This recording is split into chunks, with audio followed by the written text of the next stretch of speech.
Hello, my name is Jenny Rose. This is the first in a series of short videos relating to my recent book, Between Boston and Bombay. Today I'm going to introduce you to this Parsi who lived in Bombay, that's modern Mumbai, on the western coast of India towards the end of the 18th century. He was one of the first traders in India to enter into a direct business deal with an American. There are still Parsi Zoroastrians in Mumbai today, including descendants of this very merchant. The first time I met this particular Parsi was in the Marine Hall of the Peabody Essex Museum in Salem, Massachusetts. There, among the ship's figureheads, the 3D models of ships and paintings of vessels in full sail, is a small oil portrait. It's in a style favoured by the British East Indies traders in the late 18th and early 19th centuries. Many such pictures were painted by Chinese portraitists in Canton, that's modern Guangzhou, in southern China. But our Parsi broker's portrait seems to have been painted in Bombay, using a similar technique and composition. He sits on a European-style chair, dressed in the formal Parsi clothing of the time. A long white muslin robe crossed at the chest and fastened with ribbons, with the lower section hanging in folds almost to the ankle. This is the jama. It is worn over loose pyjamas gathered at the waist. A wide piece of cloth, over 10 yards long and folded several times, is wound around the waist with the ends tucked in to hold it in place. This is the pichori. The whole ensemble is known as jama pichori. On his head is a stiffened headdress, and around his shoulders is a salmon pink cashmere scarf edged in black. He wears curled toe shoes. On the table next to him is an inkstand, a quill pen and papers, which tell us that the subject of the painting was a man of learning and status. But who was he? Why was his portrait one of the earliest donations to Salem's East India Marine Society? And what would the residents of Salem, Massachusetts have known about the Parsi Zoroastrians of Bombay, and this Parsi in particular? The label accompanying the portrait names the sitter as Nusawanji Manekji Wadia, the leading agent for American commercial interests in Mumbai. Nusawanji was the grandson of a skilled shipwright and carpenter from Surat, a port in the northwestern Indian region of Gujarat, where many Parsis lived. In 1735, Nusawanji's grandfather, whose name was Lauji Nusawanji, was commissioned by the British East India Company to set up a working dockyard in Bombay. The following year, Lauji brought his whole family to settle there. He was known by his profession as a wadia, meaning shipbuilder in Gujarati. This became his family's surname, Wadia. 50 years after Lauji Nusawanji Wadia arrived in Bombay, the first American ship moored off the Indian subcontinent.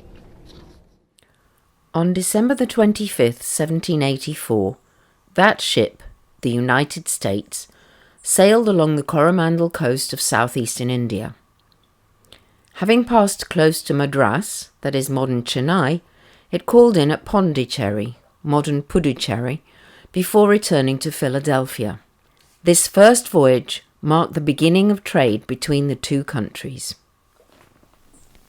A few years later, the first American-owned vessels moored off Bombay on India's western coast. From there, in late 1788, a young Salem merchant mariner named Haskett Darby wrote several letters to his father, Elias Haskett Darby Sr., who was back home in Salem, Massachusetts. About 18 months earlier, in the spring of 1786, the Grand Turk, a ship owned by Elias Haskett Derby Sr., had been the first American vessel to reach the Isle of France, that is modern Mauritius, in the southern Indian Ocean. As soon as he realized what riches were to be had in the East Indies, particularly pepper, Derby sent several other ships to the region. At the time, East Indies was a catch-all term for an area that extended across the Indian subcontinent, the Indo-Chinese peninsula, and the Malay archipelago. In late March 1788, Derby sent his son Haskett out to the Isle of France to set up a central office as his agent. In August, Haskett decided to sail 2 ships up the Malabar coast to trade. Haskett benefited from the East India Company policy that forbade British private traders from competing with its monopoly, but allowed foreigners, including Americans, to engage in the carrying trade. Once he reached Bombay in September, Haskett wrote to his father, "I arrived here on the 8th of this month, my passage from the Isle of France being only 24 days. I find that we are here on the same footing with all other strangers, being subject to a duty on most goods. The cotton is better than what I supposed, for that which I saw at the Isle of France was bad. My broker's name is Nusaranji Manekji. He is said to be worth 200,000 pounds sterling. Cotton is almost the only article that the inhabitants of this place carry on a foreign trade with." This is the first known reference to Nusawanji Manekji, and the first instance of a Parsi operating as a broker for an American. In Bombay, Nusawanji sold most of the cargo from Haskett's 2 ships. Haskett also sold some of the goods himself at retail. The joint cargoes of the 2 ships, the Sultana and the Peggy, included food items which Haskett had brought from America: codfish, mackerel, pork, beef, flour, chocolate, rum and gin, as well as sugar and blackwood that he had acquired en route. Haskett made payments not only to Nusawanji as his dubash, that is, his interpreter and agent, but also to Nusawanji's clerks and to one of his relatives. Believing that the English might encourage pirates to board his vessel and take their cargo, Haskett hastily loaded the cotton from Surat that he had purchased through Nusawanji and sailed as quickly as possible back to Mauritius. From there, the Peggy sailed onwards to Massachusetts with the cargo of cotton from both ships. She arrived at the Derby Wharf in Salem on June the 21st of 1789, carrying the first shipment of cotton bought in India by an American. The customs permit for the charming Peggy notes that the ship's master, John Williamson, had unloaded 278 bags and half bags of cotton, along with 40 pounds of indigo. The invoice for the whole cargo of cotton adds up to a weight of just under 100,000 pounds. That is nearly 50 short US tons. The Derby's bold trading activity in the East Indies, particularly India, set the stage for Salem and then much of northeastern America to become an emporium for objects from the region. To own and display such goods was the mark of a civilized nation, on a par with European countries. From this first visit to Bombay, and on later trips to Madras and Calcutta, Haskett formed strong relationships with leading local merchants. But it seems that he had a particular bond with Nusawanji, which continued for many years after that first contact. In a letter from Salem dated November the 18th, 1805, Haskett wrote to the captain of one of his ships, the Golden Age, which was about to embark for India. "You will do your business at Bombay with my old friend Nusawanji Manekji, should you go there." Among the Golden Age cargo bound for Bombay were 200 boxes of salad oil. 196 boxes were sold, and one box was a gift to Nusawanji. Salad oil is olive oil. This was just beginning to be produced at the Spanish missions on the California coast. It was a popular item in Bombay, used by Europeans on their raw vegetables and herbs. Several mariners, whose training had been sponsored by Derby Senior, captained his ships to India and then later began their own trade networks. One such shipmaster was Ichabod Nichols, who continued the relationship with Nusawanji Monekji that had been developed by Haskett. This is the copy of a letter written by Ichabod Nichols from Portsmouth, New Hampshire, where his business was then located. It is dated January the 15th, 1793, and is addressed to Mr. Nusawanji Monekji. Ichabod begins, Dear Sir, this will be handed you by my friend Captain John Murphy of Salem, who visits your port on business. I take the liberty to introduce him to your acquaintance, and any connections you may form will be placed in a man of confidence and integrity. I hope also you to do his business as a broker in whom confidence might be placed if you still continue in that line of business. But if you have retired, I must ask the favour that you would recommend him to some good man that may be depended upon. Ichabod goes on to note that Captain Murphy is bringing iron and cordage as his cargo and wishes to load either pepper or cotton to take to Europe or America. He continues, I should think it best that you should send to your friends at Surat for such cotton as will best suit this or the Europe market. The clean and long cotton is the only kind that will answer. Ichabod ends with an appeal to Nusawanji's goodwill, which tells us that the two knew each other quite well and had developed a good rapport. Captain Murphy's brig is owned by a very particular friend of mine, and I have spoke to him encouraging to send this voyage. I therefore feel myself bound the more to ask your particular attention to the advantage of it, which together with any civilities shown to Captain Murphy will be gratefully acknowledged by, Dear Sir, your most obedient and very humble servant, Ichabod Nichols. Not long after sending this letter to his Bombay broker, Ichabod Nichols moved back to Salem. In August 1799, Nichols and some of his fellow merchant mariners met at the Sun Tavern in Salem to discuss the organization of a local East India Marine Society. 6 weeks later, the regulations for this society were formally adopted and signed by 30 members at the same pub. The organization differed from other local marine societies in that its members had to have navigated from Salem to the seas near or beyond the Cape of Good Hope or Cape Horn, as a ship's master or as a supercargo, that is, the person in charge of the cargo. Mariners belonging to the society were expected to keep journals of their voyages, recording not only the route taken, but also the peoples and cultures they encountered along the way. Not long after becoming a founding member of the East India Marine Society in Salem, Ichabod Nichols sent his son George, aged 21 years old, to Bombay as the supercargo aboard his ship, the Active. George's mission was to return with a cargo of cotton.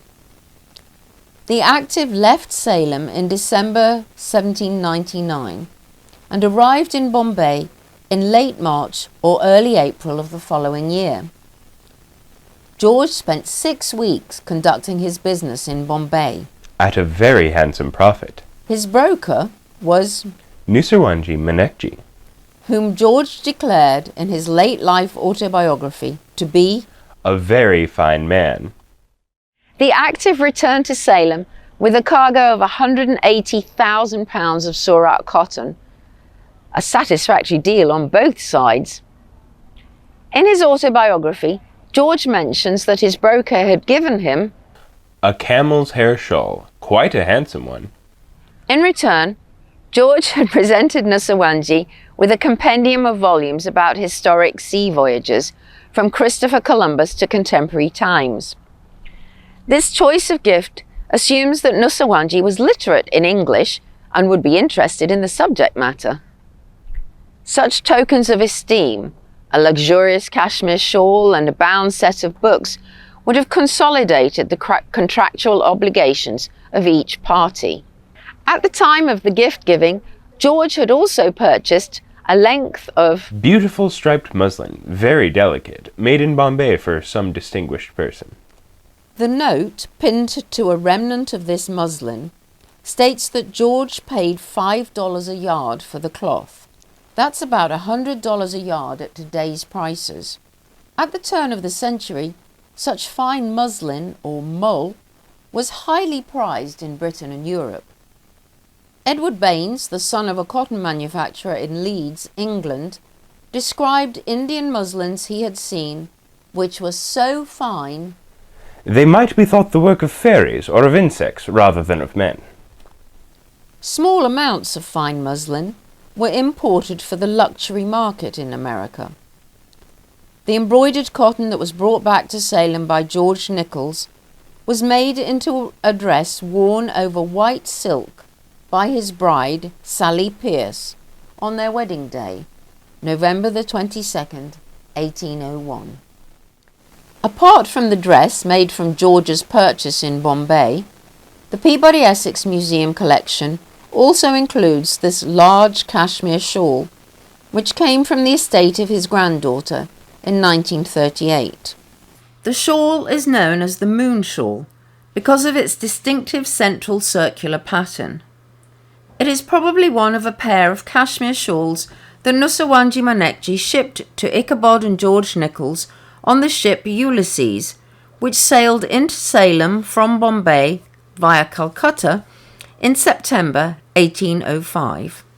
On that return voyage, the Ulysses captain, John Dalling, brought with him the oil portrait of Nusawanji, which he gave to the East India Marine Society. The captain also brought a donation to the society from Nusawanji himself. What was this? A letter from Ichabod Nichols informs us that Captain William Ward, the father of the first mate on the Ulysses, had delivered a letter from our good friend Nusawanji Manekji of Bombay, by which it appears that he has sent by you to my care a Persian dress for the East India Marine Society. Nusawanji Manekji had sent a set of Parsi clothing via his friend Ichabod to augment the East India Marine Society collection. When they unwrapped the clothes, the two Salem men, Dalling and Nichols, would have realized that they were similar to those worn by Nusawanji in his portrait. Shortly afterwards, the society arranged for a mannequin of Nusawanji to be carved out of wood. The life-size sculpture is now kept in a box in the museum's archives, but the curators were kind enough to take him out of storage so that I could meet him face to face, as it were. See how the facial features appear to have been based on Nusawanji's portrait? This was possibly the work of a local Salem architect named Samuel McIntyre, who, a few years earlier, had carved a detailed likeness of a Chinese merchant from Canton named Yamqua. In his box, Nusawanji wears a similar full-length jama pichori to that in his portrait. This mannequin was exhibited, along with that of another Indian trader from Calcutta and their Chinese counterpart Yamqua, at the entrance to a purpose-built East India Marine Hall. One young visitor to the museum in the early 1830s describes its impact on her. As far back as I can remember, the museum had a mysterious attraction for me. It was an experience for an imaginative child to step from the prosaic streets of a New England town into that atmosphere redolent with perfumes from the East, warm and fragrant and silent. From the moment I set my foot in that beautiful old hall and was greeted by the solemn group of Orientals who, draped in Eastern stuffs and camel's hair shawls, stood opposite the entrance, the hours were full of enchantment. That circle of sitting and standing figures who were placed in the center of the hall in those days became real friends of mine. 3 of them were life-size likenesses of East Indian merchants in their own dresses. I never heard their exact history, but I learned to know their faces well. Each had his own pleasant individuality and must be greeted whenever I went to the museum. Although Nusawanji's life-size likeness no longer greets visitors to the museum, his story remains at the heart of Salem's maritime and commercial history. And his pair of leather and wool curled toe shoes remain in the collection to remind us of the earliest figurative step of Parsi Zoroastrians into North America.